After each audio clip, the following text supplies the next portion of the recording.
Report po, Idol, sugatan ng isang 50 anyos na lalaki matapos saksakin ng kainuman sa poblasyon Zone 1, San Quintin, Pangasinan.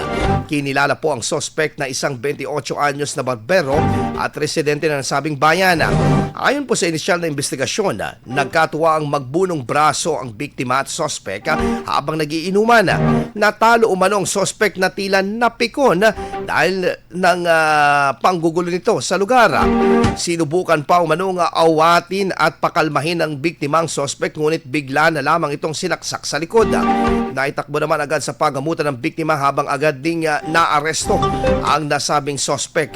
Na-recover mula sa crime scene ang nasa 24 cm na patalim na ginamit sa nasabing insidente. IFM News. IFM News. IFM News.